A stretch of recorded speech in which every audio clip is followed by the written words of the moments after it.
Buenas noches para todos nuevamente. Bienvenidos, mi nombre es Tatiana Rodríguez, hago parte del Departamento de Admisiones de la U de Cataluña.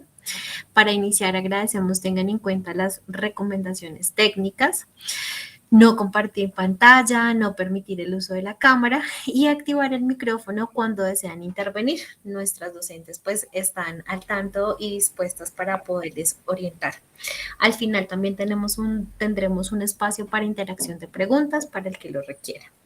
Bienvenidos a todos. Para el desarrollo de la sesión nos acompaña la doctora María Cristina Riaño y la doctora Beatriz. Buenas noches, doctoras. Bienvenidas. Muchísimas gracias. Adelante. María Cristina, tienes el micrófono muteado. Ok, gracias.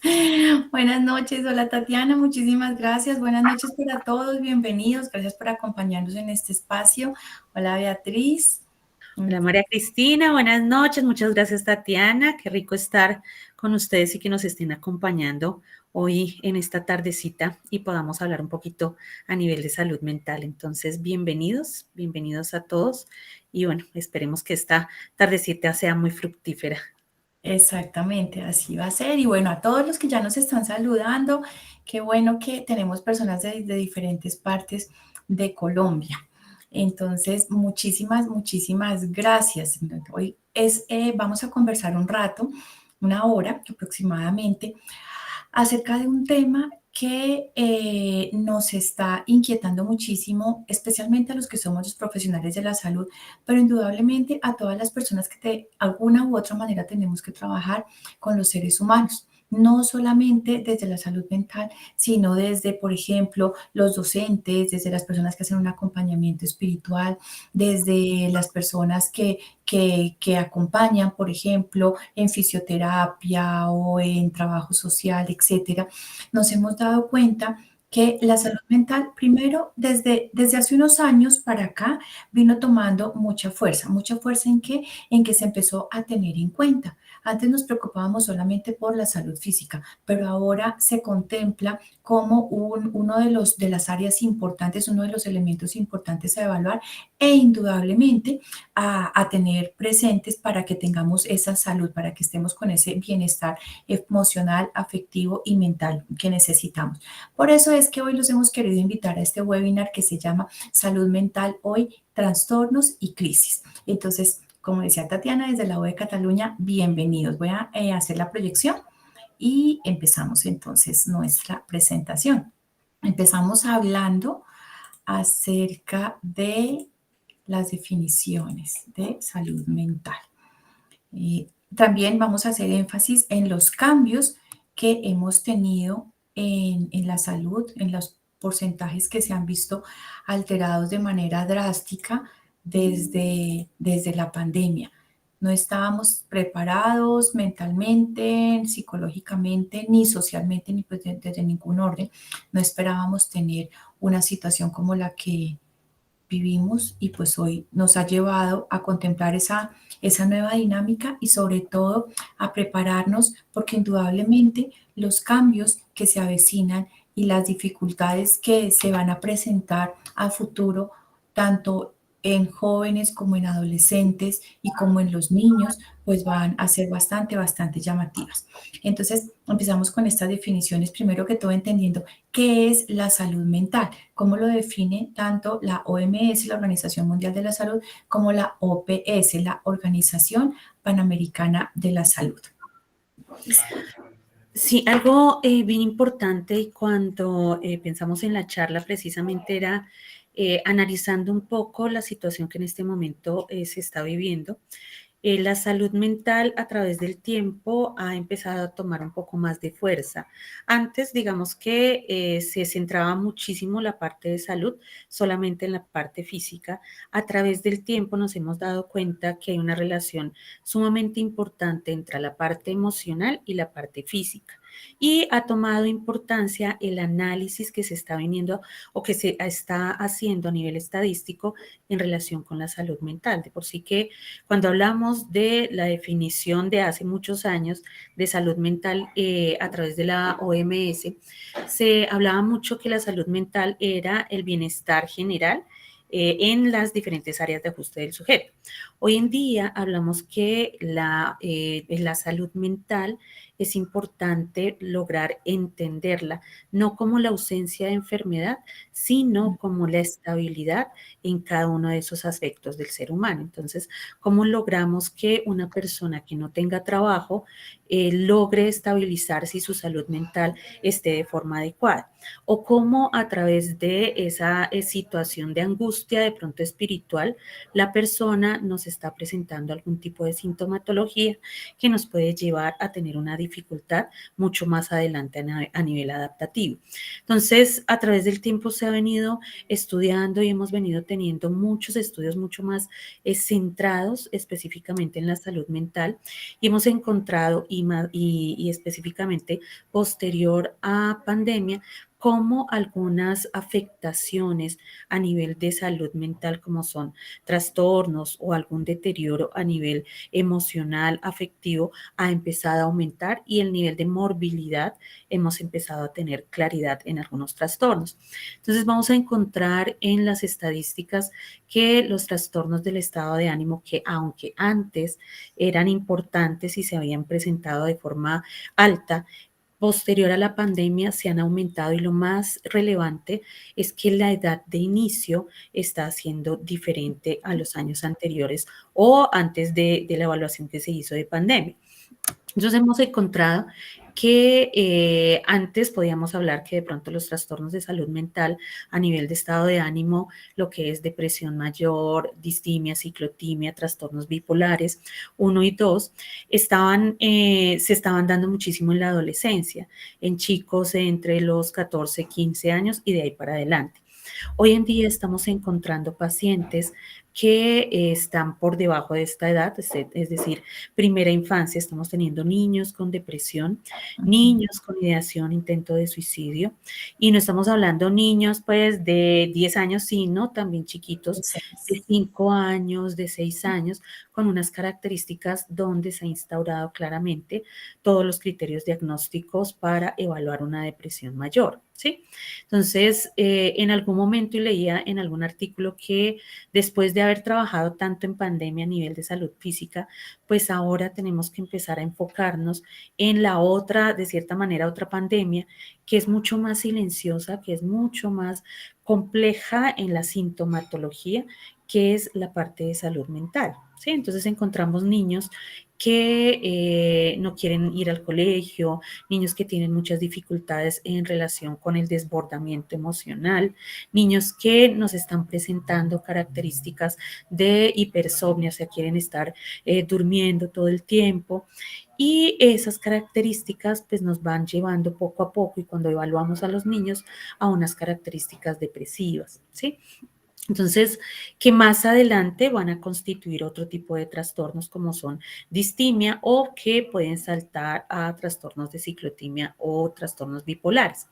Entonces, realmente en este momento tenemos que empezar a darle gran importancia a la intervención que hacemos. Y algo también importante que se está viendo hoy en día es que la población general está asistiendo mucho más a procesos psicoterapéuticos, está buscando más la ayuda a nivel psicológica posterior a la pandemia. Entonces eso hace que los profesionales de la salud empecemos a trabajar muchísimo más en la evaluación acertada de cada uno de los trastornos, al igual que en los procesos pues, de atención que vamos a hacer con los pacientes o en muchos casos que tendremos que hacer también con la familia, ¿sí? Entonces, dentro de estos trastornos, digamos que se han venido aumentando, vamos a encontrar los trastornos del estado anímico, los trastornos de ansiedad han sido disparados de una forma impresionante, tanto en el tiempo de pandemia, y era lógico, porque pues todo lo que significó la posibilidad de muerte muy cercana o la muerte de nosotros, obviamente iba a generar y desencadenar características de ansiedad, que dependiendo de las estrategias que teníamos de afrontamiento íbamos a lograr salir de esa situación. Pero muchas personas posterior a la pandemia no lograron desarrollar esas estrategias y lo que activaron o mantuvieron fue un trastorno de ansiedad, sea generalizado, específico o un trastorno de estrés postraumático, que realmente es uno de las características que se ha aumentado, que antes no se veía tan presente. Entonces, va a ser bien importante que nosotros tengamos la posibilidad de evaluar muy bien a las personas, a nuestros pacientes, y poder determinar de qué forma, a través de técnicas mucho más específicas, centradas, que tengan una efectividad, podemos trabajar con ellos. ¿Sí? Igual la edad de inicio en ansiedad estaba en la adolescencia y hemos encontrado niños, yo he tenido pacientes de 4 añitos con ansiedad. Entonces es muy complejo, o sea, uno empieza, y de por sí que yo he venido trabajando con los colegios precisamente para generar estrategias donde los niños aprendan a manejar esa emoción, aprendan a respirar de forma adecuada, activar ese lóbulo frontal para que puedan hacer control frente a las situaciones que están manejando. Entonces realmente la preocupación, y cuando pensamos con María Cristina hacer el webinar precisamente era para eso, para podernos centrar un poco en la importancia en poder intervenir, bueno, primero evaluar de forma adecuada e intervenir estos trastornos que nos permitan estabilizar muchísimo más pues a nuestra población. Que vamos a encontrar ansiedad tanto en la infancia, adolescencia y en la edad adulta, ya sea adulto joven, adulto intermedio o adulto mayor, que también no se daba mucho, ¿sí? Entonces, este aumento nos ha obligado, digamos, a estudiar un poco más, a determinar qué tratamientos van a ser mucho más efectivos y a trabajar un poco más en ese proceso interdisciplinario y a entender algo súper importante que lo vamos a ver un poquito más adelante, que la salud mental debe ser comprendida y entendida desde un modelo biopsicosociocultural, que no podemos quedarnos solamente en la parte emocional, sino que también tendremos que ir interactuando y trabajando con otros profesionales de la salud para estabilizar esa parte emocional de nuestros pacientes. Entonces, bueno. Algo importante que se debe resaltar es que, aunque ustedes acá están viendo estos porcentajes del incremento en los trastornos, y pues llama poderosamente la atención que, bueno, sí hay un incremento en los trastornos del ánimo, de ansiedad, del consumo a través de sustancias, más bien, de los trastornos derivados del consumo de sustancias psicoactivas, del control de impulsos y trastornos de tipo psiquiátrico. Observen que todos ellos tienen una raíz fuertemente emocional. ¿Qué pasa cuando nosotros no manejamos nuestras emociones? Cuando no aprendemos a regular nuestras emociones y empezar incluso por conocerlas. Miren que, por ejemplo, esos trastornos del ánimo, ¿qué es lo que pasa? ¿Cuál es la fuente principal de esos trastornos del ánimo? Que hay un desborde emocional, especialmente si estamos hablando, por ejemplo, de las que mencionaba Beatriz: depresión mayor, distimia, bueno, eso es especialmente, o sencillamente pues un cuadro depresivo. Estamos ahí hablando que hay un desborde, hay un manejo no adecuado de nuestra tristeza. Y ya cuando vemos ciclotimia o trastornos bipolares, entonces tenemos los altibajos en la emoción de la tristeza y también de la alegría exagerada, exacerbada. En los trastornos de ansiedad, lo que prima es la emoción del miedo. No se logró manejar ese miedo, no se logran tener los recursos, las herramientas o las habilidades suficientes para poderlo manejar y poderlo regular. Y es cuando entonces enfrentamos la vida desde un trastorno, desde el trastorno mismo. Bueno, el consumo por sustancias psicoactivas, todo lo que ellas derivan. Miren que hoy incluso estamos viendo adicción, no solamente a las sustancias, a los estupefacientes o a las sustancias que nosotros conocíamos anteriormente, o incluso el alcohol, sino también está la adicción a las redes sociales, la adicción a todos estos aparatos electrónicos. Son elementos que nos están llenando de dopamina de forma inmediata, y por eso es tan difícil difícil que logremos dejarlos a un lado. Por eso pueden pasar los jóvenes, los adolescentes, bueno, incluso también muchos adultos, cuando se dan cuenta, llevan 2 o 3 horas revisando TikTok. ¿Por qué? Eso Porque sí. es que nos están dando una satisfacción inmediata. Entonces nuestra dopamina está todo el tiempo allí alerta, todo el tiempo, por eso los mensajes son tan cortos y resulta que después nosotros queremos extrapolar eso a nuestra vida. Entonces yo en la vida real no encuentro esa satisfacción, entonces me frustro, entonces por eso prefiero estar acá metido en las redes sociales que enfrentarme a ese mundo real. En el control de impulsos, los niños, miren que 2 años que duraron en la casa, o sea, ahorita presentamos muchas dificultades en su relacionamiento. Son niños que no saben autorregularse, que no pueden manejar adecuadamente su convivencia, su relación, porque es que no supimos cómo. No tuvimos ese entrenamiento. Entonces, si nos damos cuenta, las consecuencias se están empezando a ver cada vez de forma mucho más palpable. Aquí vamos a hablar de algunos porcentajes, de algunos de las incidencias que nos demuestran los estudios estadísticos y vemos cómo, por ejemplo, acá nos presenta este porcentaje que tenemos en el mundo. 1 de cada 7 jóvenes de 10 a 19 años padece. O sea, estamos diciendo que la morbilidad en este grupo etario se ha incrementado en un 13%. Entonces, imagínense, es que no es a nivel de Colombia, de Sudamérica, de Latinoamérica, no, es en el mundo que se ha visto ese impacto. La depresión, la ansiedad y los trastornos de comportamiento están entre las principales causas de enfermedad y discapacidad entre los adolescentes y el suicidio es la causa número 4 de muerte entre los jóvenes de entre 15 y 29 años. Entonces, la situación está siendo bien, bien alarmante. Y como decía Beatriz, la definición de salud mental hoy en día no es solamente que estemos bien, sino que haya que no es la ausencia de enfermedad, sino es que haya un bienestar en los individuos, que ellos reconozcan las habilidades que tienen para poderse enfrentar a la vida de una manera mucho más sana. Algo que ahí nos está comentando María Cristina es ese aumento a nivel de la sensación de no querer vivir, ¿sí? Que ya también se ha aumentado, pues, o la edad de inicio ya no está siendo tan en la adolescencia, y acá en Colombia se ha visto que se ha aumentado muchísimo en niños con ideación suicida, ¿sí? Además que no solo tenemos ideación suicida, también tenemos toda la parte de control de impulsos con cutting y cómo ellos no encuentran esas estrategias para que nosotros lo denominamos desde psicología, que son estrategias para la vida. Como desde pandemia dejamos de desarrollar ese tipo de estrategias y que están muy vinculadas precisamente por haber estado año y medio, casi 2 años en casa, tratando de resolver pues situaciones, uno de salud y situaciones tratando de adaptarnos a una vida sistematizada y evitando en todo momento pues el contacto con los demás. Entonces de esa manera se empiezan a disminuir esas características de afrontamiento y esas características para poder asumir la vida de una forma muchísimo más centrada, más clara. Entonces yo he tenido chiquitos que me dicen quiero morirme porque mi perrito se murió.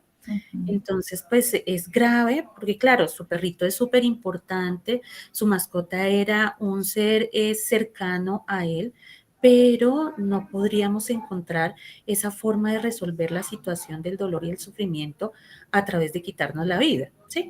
Entonces, sí va a ser bien importante precisamente hacer una evaluación mucho más exhaustiva y empezar a desarrollar esas características de afrontamiento, desarrollar estrategias que le permitan a nuestros niños, adolescentes y adultos jóvenes lograr enfrentar las situaciones que en este momento para la vida de ellos tendrían que ser normales.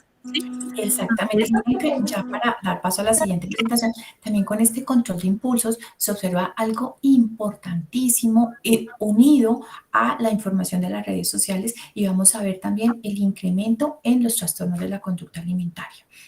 Cómo yo no puedo manejar la sensación que estoy sintiendo y entonces como de forma exagerada, desaforada o por el contrario, empiezo a dejar de comer y puedo presentar cuadros cuadros de anorexia nerviosa, además alimentado, como les decía, por las redes sociales, o sea, como lo que nos muestran es que la persona exitosa, entonces tiene que ser la persona delgada, es la persona que es más aceptada socialmente, es la persona que... Y tenemos unos cuadros bien, bien importantes. Antes también lo que decía Beatriz y lo que encontramos en las estadísticas era principal en los adolescentes. Hoy en día encontramos en niños más pequeños esas características. Yo tengo un consultante que tiene 10 años y el niño es súper deportista, eso es activo y de todo. Y ahorita está obsesionado con el azúcar y con las calorías. Y entonces se va a tomar un jugo y entonces mira, de 10 años, y mira cuánto tiene de azúcares añadidos, cuánto tiene de no sé qué, cuánto tiene si sé cuándo. Entonces ya le dice a la mamá, es que yo quisiera comerme una paleta, pero no porque es que eso tiene mucho azúcar. Es que yo quisiera comerme un helado, pero es que no porque es que eso tiene mucho azúcar, eso me puede hacer daño. Entonces ya, pues a los 10 años, no, o sea, no tendríamos por qué preocuparnos por eso, pero ya vemos. ¿Y qué pasa? Que los adultos también, pues a veces incurrimos en esas fallas, ¿no? Entonces ellos ven programas como, y acá lo digo entre comillas, y no voy a censurar el programa porque pues nos está mostrando una realidad. De las personas que tienen una obesidad mórbida y entonces el niño le dice, mamá, es que tú me quieres ver en kilos mortales. Entonces, claro, ya si eso es lo que yo veo, eso es lo que yo comparto en el espacio que tengo en familia, pues estoy de una u otra manera viendo esa incidencia. Por eso decía Beatriz, vamos a tener que hacer siempre una lectura biopsicosociocultural, porque no es solamente qué está pasando con este consultante que yo tengo. ¿Listo? Bueno, tenemos aquí, seguimos ya no a nivel mundial, sino miren, a nivel de América. Entonces, en América, después de pandemia, también se hicieron muchísimos estudios y esto es lo que nos están mostrando. Más de 4 de cada 10 brasileños nos dice que han tenido problemas de ansiedad y 6 de cada 10 ha tenido problemas de depresión. En Perú, la depresión se quintuplicó y en los canadienses, que nosotros diríamos, Canadá, pues en Canadá todo el mundo está súper tranquilo, relajado, pues también hay altos niveles de ansiedad, esta se cuadriplicó como resultado de la pandemia. En México, los síntomas de estrés postraumático fueron significativos, casi en 1/3 de la población, y miren que en Estados Unidos también las tasas de ansiedad incrementaron en un 37%, depresión 30%, y para los trabajadores de la salud, que eso fue también una situación bien, bien compleja, no solamente a nivel de Norteamérica, sino a nivel de Sudamérica, de Latinoamérica y mundial, como también las personas que estaban al frente en toda esta situación pandémica, pues tuvieron unos síntomas importantes de estrés postraumático, de ansiedad e incluso de pensamientos suicidas al ver morir tantos de sus pacientes y de las personas. Miren, no solamente la salud mental, sino que miren la salud social.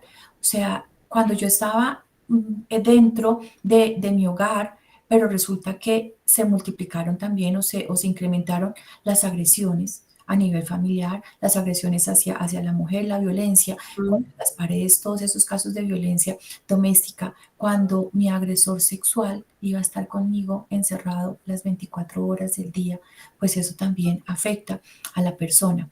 Bueno, adicionalmente, las personas que padecieron el COVID, que sufrieron el COVID, los reportes nos dicen que 1/3 de estas personas también fue diagnosticado con un trastorno neurológico o con un trastorno mental.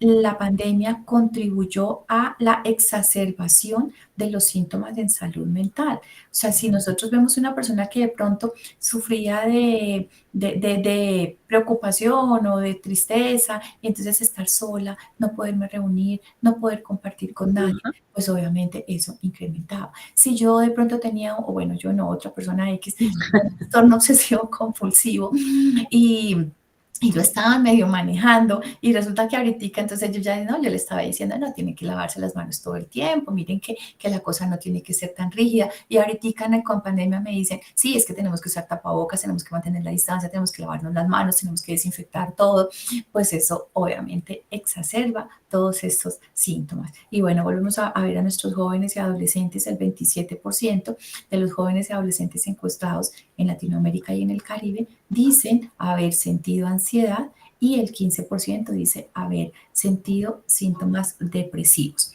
47% con ansiedad y ataques de pánico durante la cuarentena. Bueno, esto ya desde la parte... Ahí algo que nos decía María Cristina que también es bien importante es como uno de los trastornos que casi, que era lo que hablábamos al comienzo, que casi no se diagnosticaba mucho y que su morbilidad no era tan alta, era el trastorno de estrés postraumático. Hoy en día sí tenemos unas características importantes y es uno de los trastornos que ha empezado a aumentar y es lógico después de pues la pandemia que nos generó una situación traumática bastante compleja y que después de la pandemia tenemos que regresar mucha gente a su trabajo, muchos adolescentes a su estudio, con personas que ya no conocían. Entonces el adolescente que entra a los 13 años en pandemia y a los 15, entonces ya va a hablar con sus compañeros que están físicamente diferentes, emocionalmente diferentes, que hay un ciclo vital un poco diferente o un poco más complejo, pues tiene una repercusión importante a nivel de salud mental, ¿sí? Y es todo esto lo que estamos viendo en este momento en la consulta. Entonces, nosotras llevamos pues muchos años trabajando en la parte de consulta externa, en la parte de psicoterapia, y uno ve cuál es la diferencia de lo que se ha venido presentando en este momento. Entonces, como el adolescente, yo tengo un chico que no quería volver al colegio porque le tocaba quitarse el tapabocas, y al quitarse el tapabocas, entonces no quería que se dieran cuenta que él tenía barros, que él tenía, entonces él decía, yo no quiero, y de por sí que empieza a generar una serie de conductas evitativas y termina estudiando otra vez en casa, ya cuando se regresa pues al colegio, ¿sí? Entonces, todas estas conductas que terminan siendo de cierta manera adaptativas de forma negativa, pues terminan afectando altamente la salud mental, tanto de esta personita como pues de su entorno y su familia. Y además, miren, con esto del estrés postraumático, pues es que en familias, hubo familias en las que se les murieron el papá, Ajá. la mamá, el hermano, y no los pudimos despedir, no pudimos estar haciendo parte de ese duelo. A veces nos han quedado duelos cristalizados que los estamos empezando a ver ahora, porque recuerden que el tiempo sano para que haya una elaboración del duelo es entre 8 y 12 meses. Pero resulta que ahorita estamos viendo, después de 3 años, que las personas empiezan a manifestar todos esos duelos no elaborados y el estrés que produjo que en mi familia fallecieran muchas personas, que no se pudiera hacer todos esos rituales, pues independientemente de cada una de las concepciones religiosas que se tenía. Entonces, todo esto genera ese estrés postraumático. Bien, no sé, bueno, igual dejamos las preguntas, no sé si en un momentico o hay alguna pregunta. Profe, sí. Sí, Aquí tenemos una pregunta sí. de Elena Guerrero. ¿Es posible conocer algunas de estas estrategias de estabilización? Ok, ¿conocerlas hoy? ¿Ahorita ya? Creo que sí. Ok, listo, Elena. Entonces, si quiere, ahorita ya las mencionamos de manera muy rápida, claro que sí. Cuando hablemos ahorita de los enfoques, sí, señora. Gracias, Tatiana.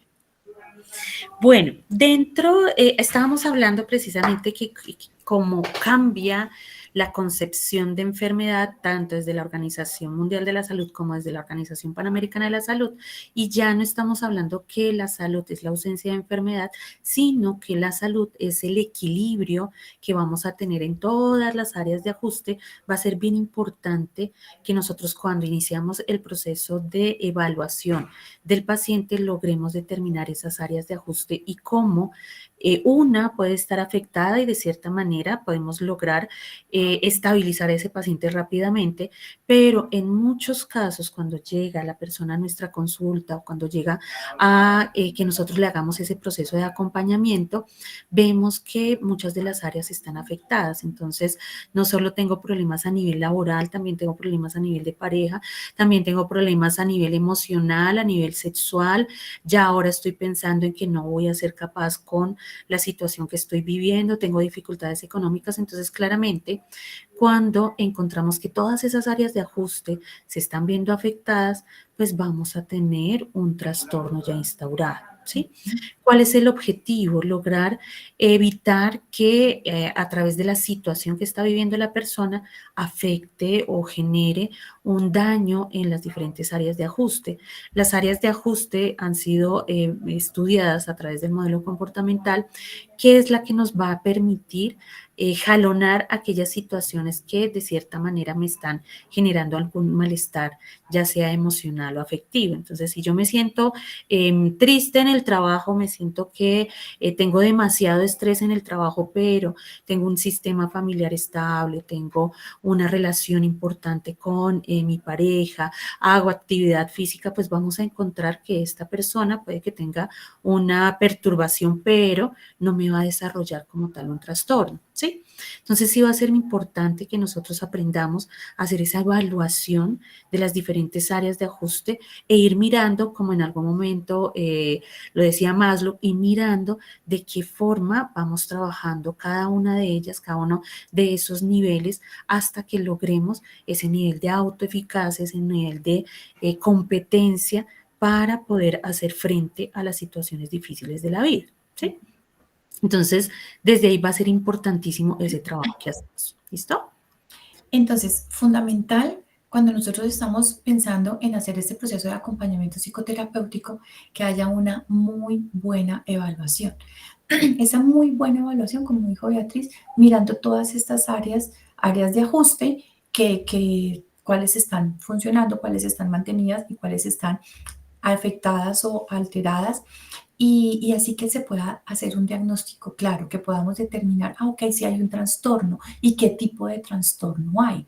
Y no que empecemos, pues, no, es que está como triste. A mí por lo menos una vez, es que esos son los motivos de consulta que nos llegan. Una consultante me llaman los papás y me dicen, es que la niña lleva un año con una psicóloga, pero es que nosotros la vemos que ella sigue como triste. Entonces, bueno, la niña sigue como triste, pues efectivamente la niña tenía un cuadro depresivo, tenía un trastorno y varias comorbilidades, un trastorno obsesivo compulsivo y adicionalmente un trastorno de anorexia nerviosa.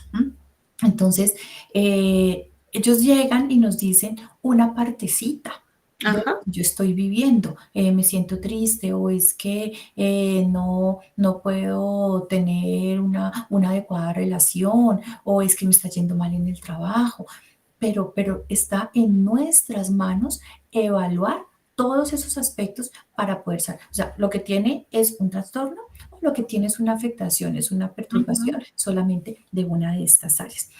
Para, Exactamente. Perdóname, María Cristina, exactamente. Eso va a ser sumamente importante. Esa evaluación que podamos hacer de esa persona nos va a determinar qué tan efectivo va a ser nuestro plan de tratamiento. Es decir, si cuando yo hago la evaluación me equivoco en el proceso y evalúo que la persona lo que está presentando es una depresión mayor y no lo que está realmente, yo digo que tiene una depresión mayor, porque no evalué todas las áreas, todas las características, no hice esa valoración psicológica a través del examen mental, a través de una evaluación juiciosa, de utilizando los diferentes manuales de CM4, de CM5, CIE 10 o CIE 11, y me equivoqué y lo que está presentando el paciente no es depresión mayor, sino distimia, porque lleva mucho tiempo con esta tristeza, pues el tratamiento muy posiblemente va a ser diferente, ¿sí? La intervención que yo voy a hacer desde los diferentes enfoques o desde las diferentes miradas que tiene la psicología, pues va a ser diferente. Entonces, si yo desde ahí ya me equivoqué, pues muy posiblemente el proceso y la utilización de diferentes técnicas, pues tampoco va a ser tan efectivo. Entonces, sí vamos a tener que prestarle mucha atención a esa evaluación, aunque eso no signifique utilizar pruebas, aunque eso no signifique lograr hacer una entrevista con otras personas cercanas a la familia para poder determinar alguna sintomatología. Entonces, sí, esa primera parte, como dice María Cristina, de evaluación va a ser fundamental para el proceso de intervención y lo más importante es de mejoría del paciente. Lo que esperamos es disminuir esa sensación de sufrimiento. O sea, ¿por qué viene la persona a nuestra consulta? ¿Por qué viene la persona a solicitar ese acompañamiento o esa ayuda? Porque sufre, ¿sí? Y en la medida que yo logro identificar cuál es su sufrimiento, logro identificar de qué forma está presentando esas características, pues muy posiblemente la intervención va a ser muy efectiva. ¿Listo? Exactamente. ¿Y cuál sería nuestro objetivo? Nuestro objetivo sería, bueno, dependiendo también en la medida del trastorno que hayamos encontrado, perdón. Porque cuando ustedes estudian y se dan cuenta que hay unos trastornos que se llaman los trastornos de personalidad, pues los trastornos de personalidad son una serie de características que hay en el sujeto que nosotros difícilmente vamos a cambiar. Entonces, ¿qué le tenemos cuál es nuestro objetivo terapéutico? Enseñarle a esa persona a vivir con sus características de personalidad y enseñarle a la familia, al entorno, a vivir con esas características. Pero pues con otro tipo de trastornos sí, lo que se busca es que se pueda manejar, que se pueda superar y que la persona alcance en este ajuste psicológico, nos lo define Milión, con estos 4 aspectos. Y nos dice, ¿cuándo podemos decir que la persona tiene ajuste psicológico? 1, cuando hay capacidad de funcionar de forma autónoma y competente. Entonces, cuando yo estoy diciendo, no, pero es que si mi amiga de toda la vida se va a vivir fuera o a otro país, entonces a mí se me acaba la vida, pues ahí no hay ajuste. No hay ajuste psicológico. Entonces, que viva autónoma y competentemente, que haya una adaptación de forma eficaz y eficiente al entorno social, que haya una sensación subjetiva de satisfacción, que la persona se sienta satisfecha, contenta consigo misma y que haya capacidad de desarrollar y mejorar sus propias potencialidades, que siempre esté queriendo alcanzar más, avanzar más, que sepa que puede encontrar mayores retos y alcanzar esos mayores retos en su vida.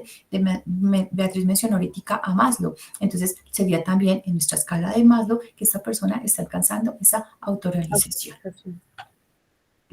Listo. Y ahora tenemos una preguntita, perdóname, te interrumpo. Dice Jennifer Serrano.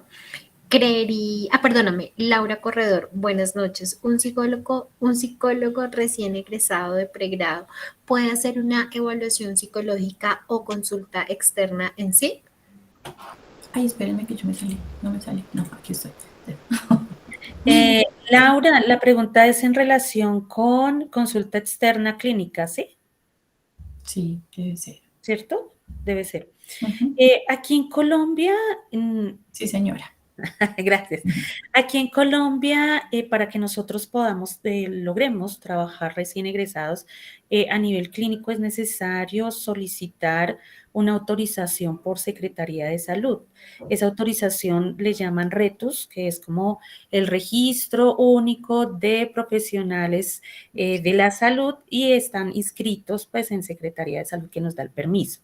Cuando ya tenemos ese RETUS y tenemos la formación para lograr trabajar en el área clínica, sí es importante y Secretaría de Salud sí determina algunos trastornos de los cuales una persona recién graduada no podría atender.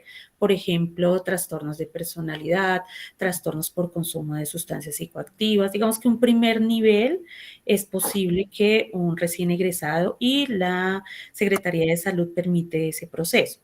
Ya para trastornos de un nivel mediano o medio de complejidad o un nivel alto de complejidad, sí va a ser necesario que la persona tenga una formación posgradual, especialización o maestría. Exactamente. Listo. Bueno, Jennifer Serrano nos hace una observación, sí. Efectivamente dice que es importante también mirar si hay se presenta algún factor de tipo biológico, como por ejemplo el hipotiroidismo. Exactamente. Cuando estamos haciendo esa evaluación mental, precisamente, se hace esa revisión también de la parte fisiológica y de la parte médica, porque es que yo a veces, nosotros pues con Beatriz trabajamos en pregrado, y yo le decía a veces a mis estudiantes, cuando estábamos estudiando precisamente toda la parte de endocrinología, Cómo el funcionamiento, el mal funcionamiento de algunas de las glándulas, la glándula hipófisis o pituitaria, puede empezar a repercutir. Entonces, yo puedo empezar también con el hipotiroidismo a tener dificultades fisiológicas. Entonces, se me afecta la alimentación, o me empiezo a engordar, o empiezo a tener mucho sueño, o bueno, puedo empezar a tener una cantidad de cambios a nivel de mi conducta, de mi comportamiento. Entonces yo voy al psicólogo porque es que estoy durmiendo mucho, entonces yo creo que es que estoy siendo depresivo. Resulta que no, o sea, yo no le puedo hacer tratamiento a una glándula, o sea, no le puedo hacer psicoterapia a la glándula. Entonces, es necesario, sí señora, y valiosísima el aporte de Jennifer, que también en esa evaluación nosotros miremos todas esas características y que conozcamos de las consecuencias de esa afectación cuando hay algún mal funcionamiento a nivel biológico pues para que remitamos también a veces a nuestros pacientes o a nuestros consultantes. Bueno, hágase un examen de, no sé, de endocrinología o hagamos un estudio de sueño, cosas como esas. ¿Ok? Listo. Bueno, la pregunta que teníamos de antes de Elena, que se nos había quedado allí pendiente, ¿es posible conocer algunas de esas estrategias de estabilización? ¿De qué estaríamos hablando en ese momento? Cuando hablábamos que precisamente uno de los objetivos, creo, si no me dice, cuando estábamos hablando de esos objetivos a nivel del mantenimiento, lograr que esa persona encuentre la forma o la herramienta necesaria para lograr afrontar de forma adecuada la vida. Creo que en eso estábamos hablando cuando ella preguntó, ¿sí? Bueno, Elena, si no, si es por ahí nos cuentas, y si no, por favor nos puntualiza. Bueno, ahí, mientras tanto, mientras Elena nos hace el favor y nos aclara, ¿hay alguna resolución de la Secretaría de Salud donde se pueda encontrar esos trastornos de los que hablan y que recién egresado puede intervenir? ¿Alguna resolución de la Secretaría de Salud? Sí, o sea, cuando el psicólogo hace, por ejemplo, el proceso de habilitación de consulta externa, para hacer la habilitación es necesario llenar un formulario, lo que pasa, no me acuerdo si es la ley 1036, donde nos indican algunos parámetros y dentro de los parámetros dice recién egresado, entonces, por ejemplo, no puede atender trastornos por farmacodependencia. ¿Sí? Y cuando uno registra o se registra en Secretaría de Salud, le piden todos los documentos, entonces piden toda la resolución de la universidad, si tiene estudios, y cuando hacen la comparación del RETUS con los procesos de habilitación, pues ahí tiene que aparecer que yo, si estoy trabajando con farmacodependientes, debo tener un nivel más alto a nivel de no solo de pregrado, sino especialización o maestría. ¿Sí? Ajá, exactamente. Bueno, dice Juan Haider. Un psicólogo recién egresado puede realizar atención primaria con inscripción al RETUS. No obstante, es difícil conseguir empleo en el área clínica sin experiencia certificable. Quien Sí. realiza consulta particular siendo recién egresado se da cuenta que requiere estar en constante formación y adquirir experiencia. Así es, total. Sí, eso es totalmente cierto, Juan, eso, y yo siento que aunque uno lleve pues muchos estudios, lleve mucha experiencia, siempre es necesario estar actualizándose en todos los procesos académicos y todo lo que en este momento pues aparece en relación con las investigaciones en salud mental. Entonces sí es necesario. Exactamente. Bueno, Clarena dice que no le quedó muy claro la respuesta de los trastornos. Ya te digo cuál es la no. Bueno, ya Beatriz va a buscar exactamente cuál es la resolución y allí están escritos, descritos mejor, cuáles son el tipo de atención al que puede acceder el recién egresado. Bien, yo estoy pendiente, Elena, estoy pendiente que nos aclare, por favor, a qué se refiere, en qué momento estábamos hablando de esas estrategias de estabilización para poderle dar respuesta a su pregunta. Listo, y vamos ahora con Yadis y continuamos con nuestra presentación. Buenas noches, saludos desde Bucaramanga. Yo tengo estrés postraumático debido a violencia física y psicológica por parte de mi pareja. y pocos son los psicólogos que en verdad entienden lo que me pasa. ¿Por qué no conocen lo que es el trastorno? Sí, le pregunta, ¿por qué no conocen lo que es el trastorno psicópata narcisista? Mi expareja tiene eso y debido a eso ahora yo sufro de depresión y ansiedad. A mí me han revictimizado. Okay. Bueno, dentro de esos trastornos, efectivamente, pues el trastorno psicópata, el trastorno narcisista, nos está hablando de trastornos de la personalidad, que como les comentábamos en un momento anterior, son los trastornos más complejos que tenemos. De hecho, muchas veces son difíciles de diagnosticar porque es que la persona, como ha vivido con esas características casi que desde su infancia y de su adolescencia, entonces nos dicen, no, es que él es así. Entonces el narcisista, no, es que él es así, es que él siempre quiere llamar la atención, es que, o sea, lo vemos como una característica de personalidad y si no se conoce muy bien en detalle y no conocemos muy bien los síntomas y no podemos hacer un diagnóstico diferencial de ese tipo de trastornos, pues podemos decir que algunos profesionales podrían decir que no hay una psicopatología real. No sé, Bueno, Beatriz, si quieres agregar ahí algo más. sí, en relación con esta partecita, no es posible diagnosticar dos trastornos de personalidad en el paciente. Es decir, yo no Psicópata puedo decir narcisista. que el paciente tiene un trastorno psicopático y también tiene un trastorno narcisista. O me cumple uno o me cumple el otro, ¿sí?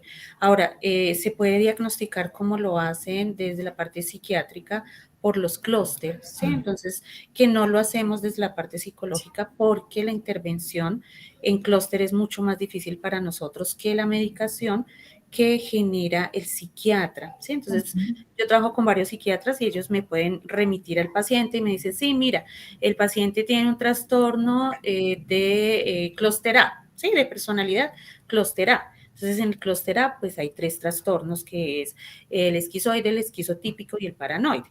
Pero pues a mí, desde la psicología, es diferente trabajar con un paciente esquizoide, otro es diferente con un esquizotípico y es diferente con un paranoide, ¿sí? Entonces, cuando hacemos la evaluación, sí tenemos que hacer una evaluación mucho más minuciosa y clara, porque no podemos decir que una persona tenga un trastorno psicopático o sociopático y tenga un trastorno narcisista. Sí, es necesario clarificar muy bien los criterios para poder determinar qué es lo que está presentando esa persona. Entonces, eso era como lo que quería como clarificar, que no podemos diagnosticar 2 trastornos de personalidad en un solo individuo, ¿sí? A nivel de la ley, hay unos estándares y criterios según la resolución 2003 de mayo del 2014, que es la que nos indica y nos permite en el proceso de habilitación de la atención clínica a nivel de consulta externa, ¿sí?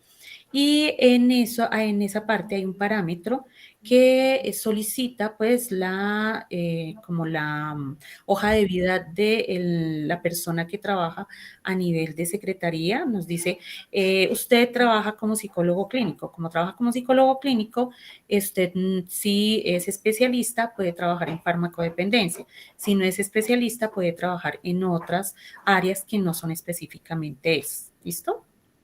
Ok, Clarena, a ver Sí, si de pronto ya ahí fue más puntual y más clara. Ahora, lo que dice Yais y como lo explicaba Beatriz, sí,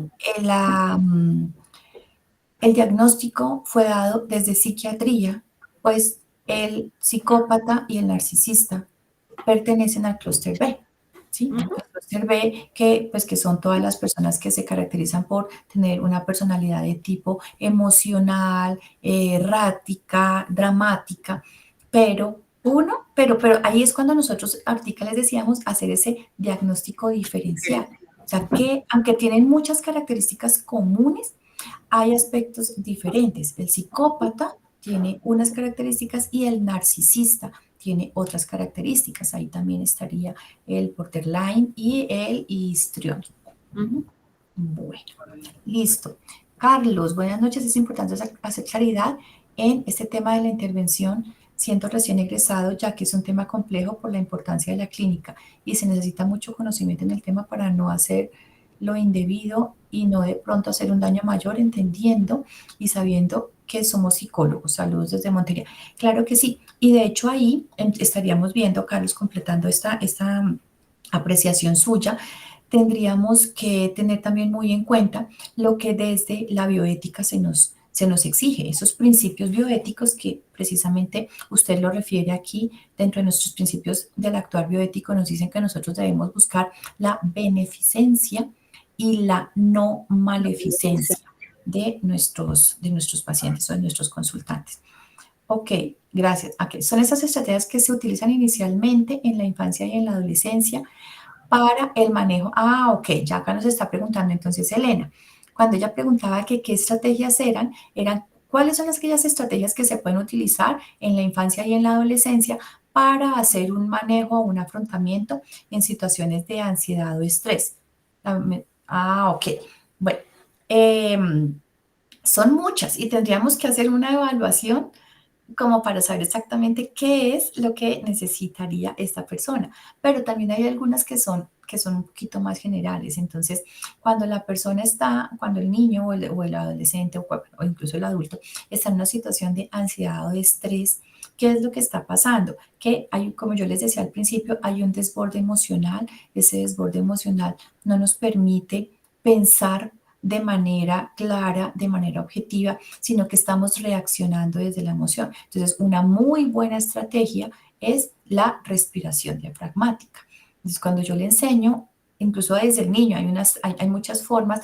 Con los niños hay una que se llama la llave del agua, la del globo. Bueno, hay diferentes formas de Hay una enseñar. de la mano que también es súper La mano, la funcional. del pretzel, que es como un pretzel, que ellos deben cruzar los brazos así para que les queden pues en la posición como cruzaditos. Bueno, hay muchas formas y pues con el adulto igual también lo manejamos o con el adolescente y con esa respiración lo que ellos van a lograr es frenar a la amígdala, que es la que está desbordada con el sistema límbico, frena la amígdala y activa lóbulos frontales de la corteza. Entonces va a poder tranquilizarse, va a poder tomar una mejor decisión, va a poder resolver el conflicto, va a poder negociar y no va a reaccionar desde la emoción misma. Entonces esa podría ser una de esas estrategias y es súper funcional.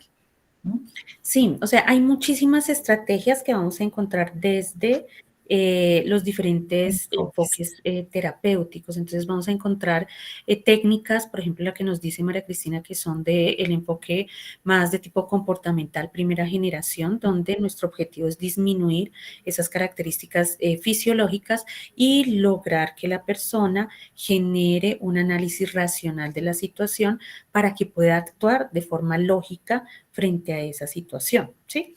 Pero ustedes van a encontrar estrategias desde primera, segunda, tercera generación.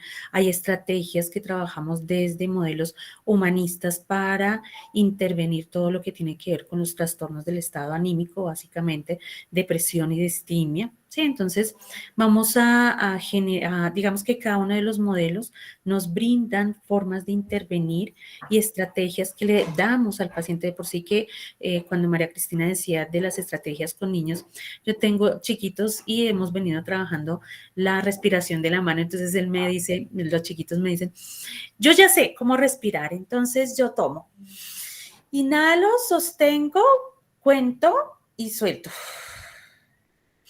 Inhalo, entonces el objetivo es que el paciente logre llevarse la estrategia y utilizarla precisamente en aquellos momentos que para él es difícil, es complejo lograr manejar la situación, ¿sí? Nosotros los entrenamos, cuando estamos haciendo el acompañamiento terapéutico, nosotros los entrenamos y cuando ellos se dan cuenta que, ok, sí me funcionó, entonces lo siguen practicando y cuando están frente a la situación que los está afectando, pues pueden hacer uso de esa estrategia y lo aprenden también y con los niños es tan funcional que yo, uno de los consultantes que yo tengo, entonces precisamente con él trabajaba esto de la respiración y ya lo aprendió a manejar súper bien. Y un día me cuenta la mamá que estaban en una visita y entonces el primo de la señora, pues el de la visita les estaba diciendo, no, y es que estaba como con una ansiedad y entonces y el niño le decía a la mamá, enséñale el 4-4-6, dile del 4-4-6, o sea que era la técnica de la respiración diafragmática. Entonces ya él pues estaba también mirando cómo para otras personas también esto iba a ser muy, muy funcional. Listo. Bueno, voy a presentar y ya terminamos con las preguntas. Aquí nuevamente. Entonces, esta partecita. Bien. Bueno, entonces estábamos hablando un poco en la charla de aquellos trastornos que se han venido aumentando. Vamos a encontrar trastornos afectivos del humor, trastornos de ansiedad, trastornos de la conducta alimentaria y algo que también hemos trabajado durante toda la charla de hoy, y es lograr entender los trastornos desde un modelo biopsicosociocultural. Es decir, yo no puedo entrar a trabajar, lo que decía María Cristina, en una persona que tiene una afectación biológica.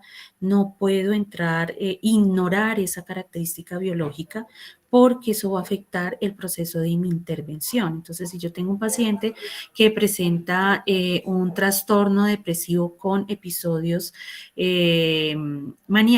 con episodios psicóticos, pues muy posiblemente va a necesitar medicación, ¿sí? Sin la medicación, pues todas las características psicóticas van a detener mi proceso de intervención psicoterapéutica. Entonces, sí va a ser importante que siempre hagamos esa evaluación biológica. No podemos negar las características fisiológicas, la parte cerebral, los neurotransmisores, los neuroreceptores y cómo cada una de esas características biológicas van a afectar de alguna manera ese comportamiento.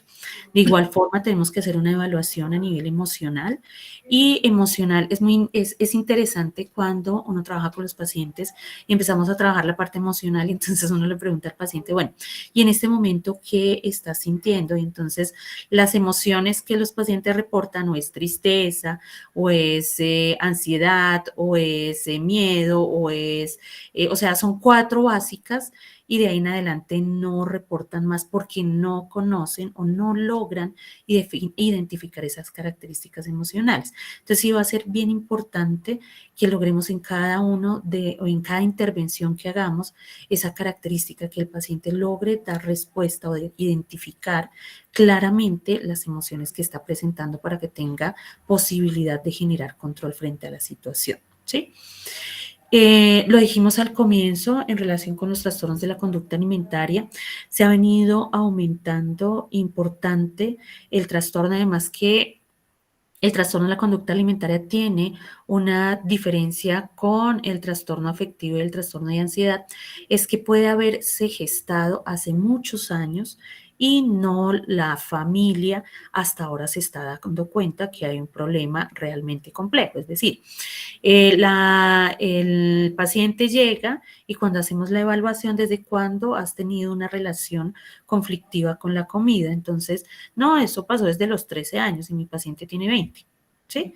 Entonces, esta situación se gestó hace mucho tiempo, solo que se ha venido constituyendo a través de la parte de como de las redes sociales, de la parte social en la relación con el otro, y se ha venido estableciendo, no, yo comencé con una dieta, entonces yo quería bajar solo 3 kilos, y ya después bajo los 3 kilos y no, quería bajar otros 3 kilos, y así sucesivamente, y nos damos cuenta que nunca hay un piso, que nunca hay un stop, sino siguen y siguen y siguen bajando cuando hablamos, por ejemplo, de anoréxicos, y cómo la vida física pues está 100% en riesgo. Entonces llega un punto en que hay que hospitalizar y que necesitamos nivelar la parte física, biológica, para poder dar respuesta a la parte emocional, ¿sí?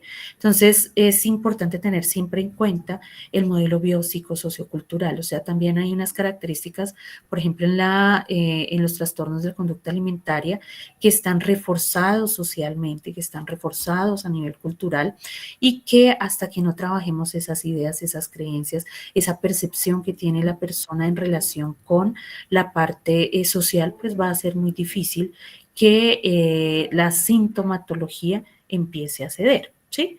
Y al contrario, empieza a aumentarse hasta llegar al borde de la muerte, ¿sí? Entonces, sí va a ser súper importante ese modelo, que tengamos claridad en él. Y dentro de ese modelo es el trabajo en equipo, ¿sí? Entonces, no solo trabajamos nosotros con el paciente, trabajamos el médico, el endocrino, el deportólogo, muchos profesionales empiezan a hacer un trabajo importante con este trastorno precisamente para nivelar las diferentes áreas de ajuste del sujeto. ¿Listo? Y después de que hemos hecho la evaluación, de que ya tenemos un diagnóstico, un diagnóstico claro, empezamos a mirar pues precisamente lo que hemos estado refiriendo, que es cómo hacemos esa intervención. Y para hacer un proceso de intervención, pues desde la psicología hay diferentes enfoques. Entonces, pues algunos de los psicólogos, por ejemplo, se han formado en una escuela cognitivo-conductual. Entonces, pues su intervención será desde las técnicas y desde las estrategias que brinda este enfoque, o desde el enfoque humanista, o desde el enfoque psicoanalítico, psicodinámico o el sistémico. Entonces, cada uno de ellos pues nos está presentando diferentes formas de intervenir. Hay algunos trastornos en los que claramente es más efectivo intervenir desde unos y no otros enfoques. Listo. Bueno, y pues entonces, con todo eso, pues también queremos aprovechar e invitarlos. La U de Cataluña tiene un diplomado que se llama el Diplomado en Evaluación en Salud Mental, Diagnóstico e Intervención, y ustedes aquí pueden observar pues los módulos en los que se van a trabajar, varios de los trastornos de los que hemos estado refiriendo y mencionando hoy precisamente. Está primero para la parte de historia y todos los conceptos de psicopatología y cómo se hace la evaluación mental.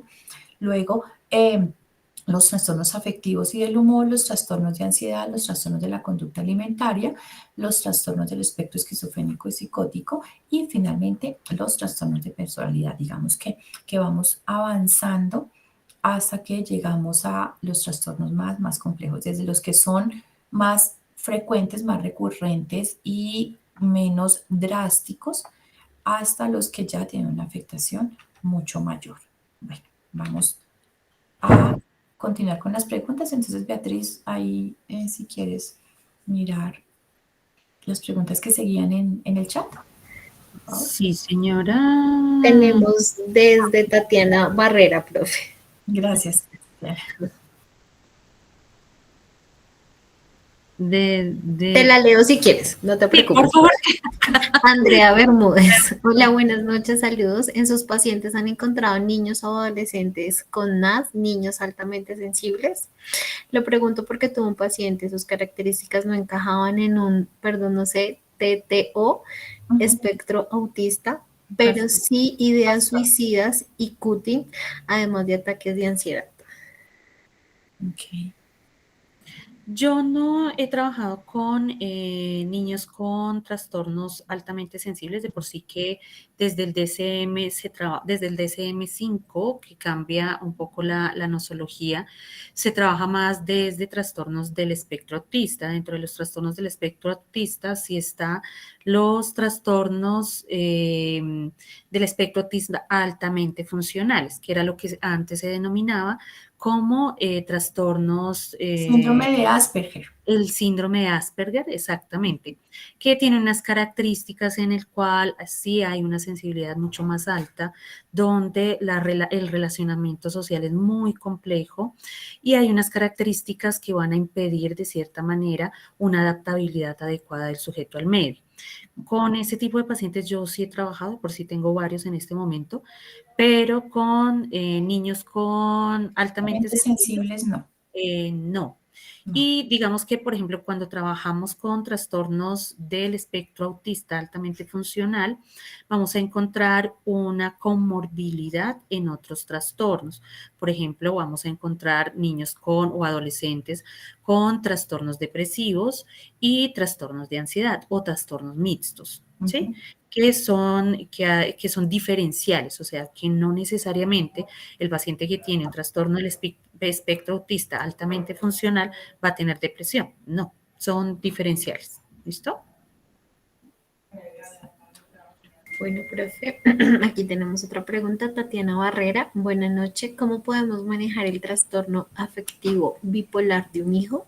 Y tenemos cuatro preguntas más para ir cerrando, profe. Trastorno afectivo bipolar de un hombre. Pues lo primero, pues no sé o sea, como papá sí hay un proceso de psicoeducación que es importante lograr hacer.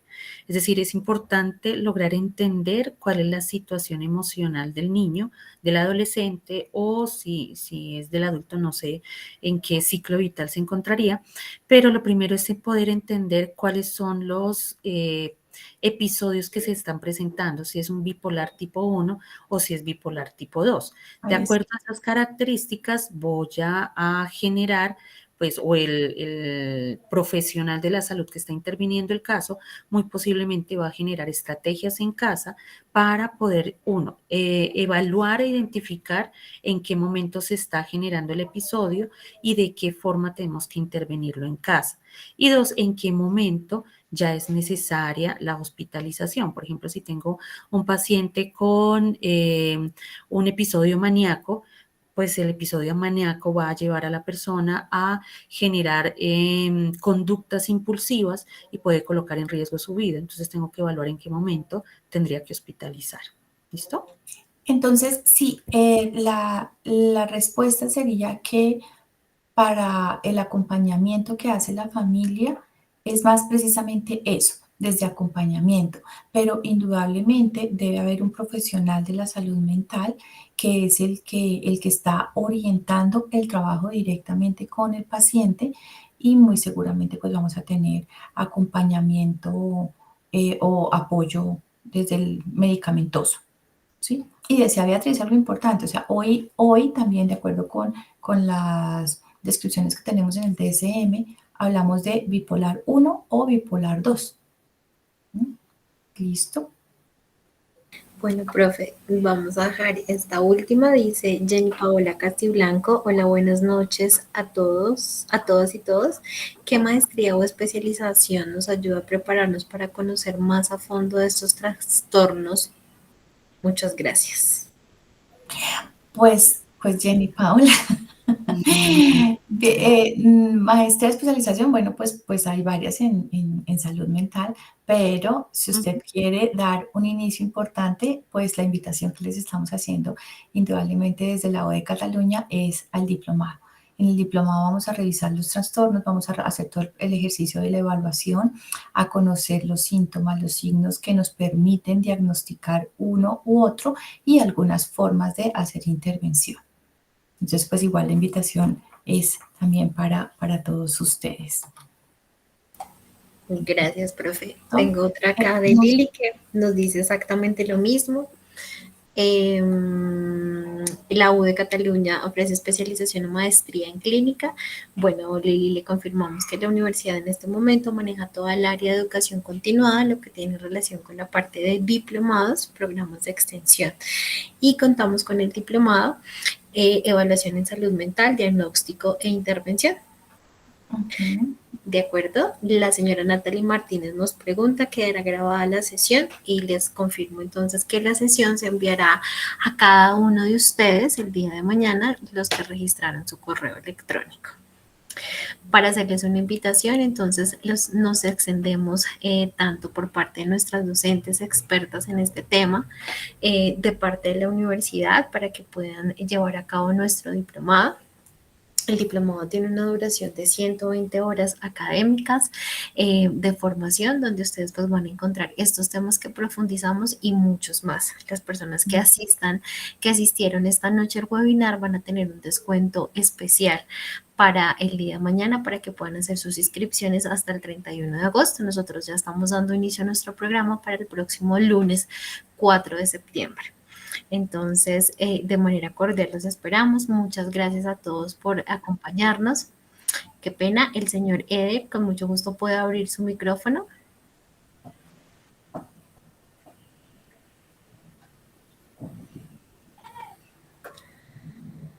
¿Eder? Bueno, probablemente se le disparó.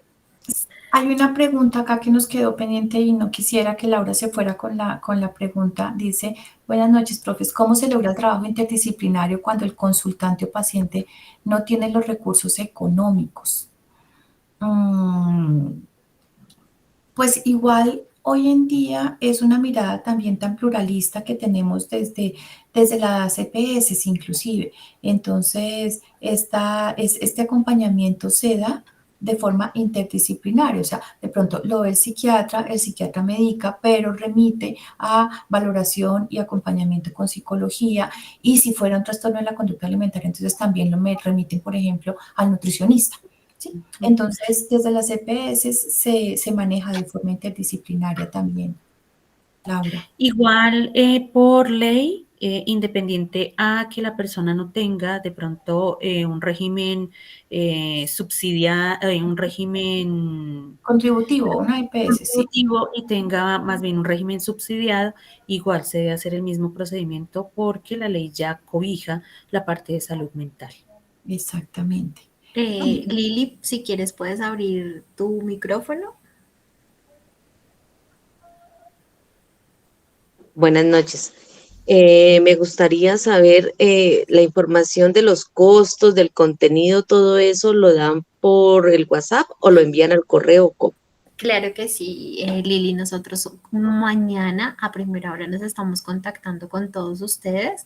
Vamos a enviarles la información al WhatsApp para que remitan la información, formulario de inscripción y demás para acompañarlos en todo su proceso de inscripción a la universidad. Y nos contactaremos con ustedes para entregarles el beneficio económico del descuento por haber asistido al webinar. Perfecto, muchas gracias. Gracias a ustedes, profesora María Cristina, profesora Beatriz, muchas gracias por su tiempo.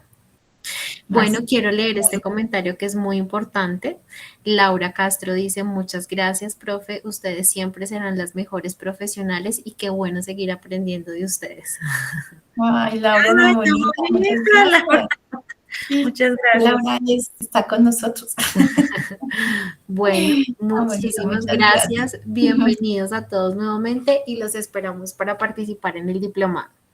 Con mucho Muchas gusto. gracias. Muchas gracias a todos. Que tengan Que tengan una linda noche.